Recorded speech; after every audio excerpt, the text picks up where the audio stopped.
I'ma keep it a bean. Stick to the script, every scene. This from last year, but they clean. Say to say, I'ma take something else, but it's winning team. Charlie Sheen, fam gang, the regime. I'm from Piney Green. What's good, it's Shellitronnn here. You can call me Shells, and I'm back at it again with a brand new video. And I'm gonna keep it a Bowberry biscuit. I just seen a tweet that got me a little bit worried. It made me kind of wonder what's going on here. What's the NFL's plan? What's the NFL's expectations? This tweet on your screen right now got me asking a lot of questions. It says, Panthers, Packers in Week 10 is moving to 4:25 p.m. Now, hold up just a minute. Hold up. You're telling me the same week the Panthers get beat 51-13,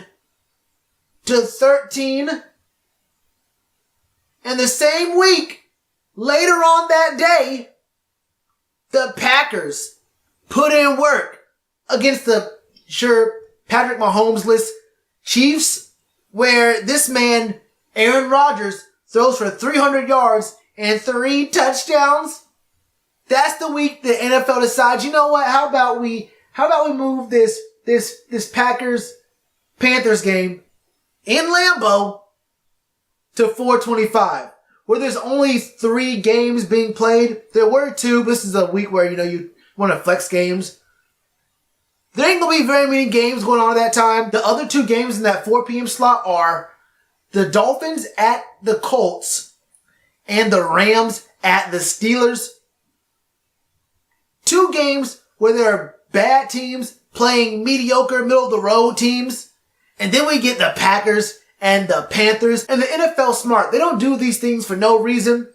Yeah, you can talk about how Aaron Rodgers did really good this week. So, hey, give him a 4 o'clock slot where he's going to be the biggest game of the week. But the NFL is smarter than that. They looked at what we did against the 49ers and how Kyle Allen looked. And they looked at how long Cam's been out. And they said, look, Kyle played bad against the Niners. This Panthers team can probably beat the Titans next week without Cam. But if they want to actually make the playoffs, they are going to probably want to put their best quarterback on the field against the Packers in Lambeau. Why is this game going to be at 1 p.m. against 8 other games? Let's go ahead and move this game to 4:25, where the only other competition is 2 garbage games. The NFL is smart, and they're probably expecting to see a Cam return here. And us losing this game to the Niners kind of makes us a little bit more, I don't want to say desperate, but if you want to make the playoffs in the NFC, you got to win at least 10 games, and that's with tiebreakers.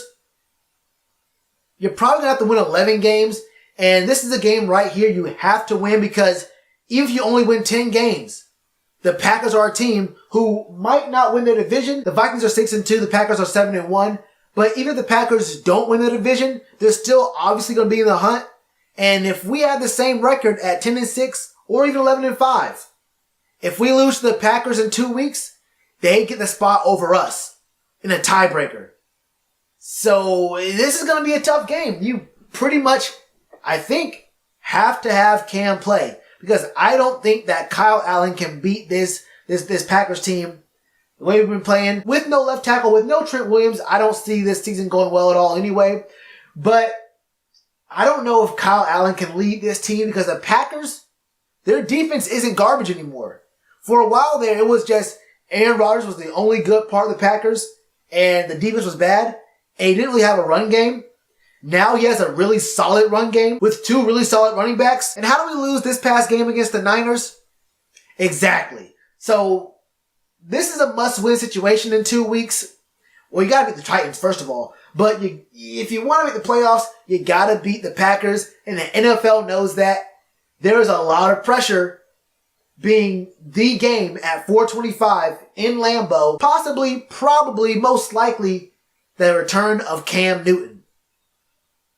We better be ready. All eyes are going to be on that game, and everyone's going to make their decision on who Cam is based off that one game. No one's going to care that we have the Falcons next. We'll beat up on a bad Falcons team and say, okay, yeah, you beat up on a horrible team. But what do you do against competition? You can't go horrible game against the Niners, beat up the Titans, horrible game against the Packers. You need run defense and protection for your quarterback, and you need your best quarterback out there, and he has to play up to the competition. Simple as that. This game being flexed to 425 was a genius move because either way, the NFL gets their storyline. If Cam returns and we win, it's Savior Cam, Super Cam's back, MVP Cam, Most Improved Player, all this stuff. If Cam comes back and we get beat, it's, oh man, was it a mistake to play Cam? Is Kyle really the future? Is Cam washed? Do they trade Cam? Should they just cut Cam? Is Aaron Rodgers God? If it's a tight game, you can have a storyline saying, hey, Cam looked really good. Aaron Rodgers has had a better game, or the run game was a little bit better for the Packers. There's still a story there if the game is good. If the game is bad, there are storylines either way. The NFL made a very smart decision, flexing this game to 425. I don't know how to feel about it. We'll have more news on that in a couple of weeks when we get closer to the game. As of right now, though, that's all I got for you. What are your thoughts on this game being flexed, man? Let me know all your thoughts in the comments below. You already know to do with that like button. Cheers to you, appreciate the chance. Been told y'all I been the man. Been told y'all I had the gift. Tell a friend to tell a friend. Real ones gonna recommend. Count this as another win.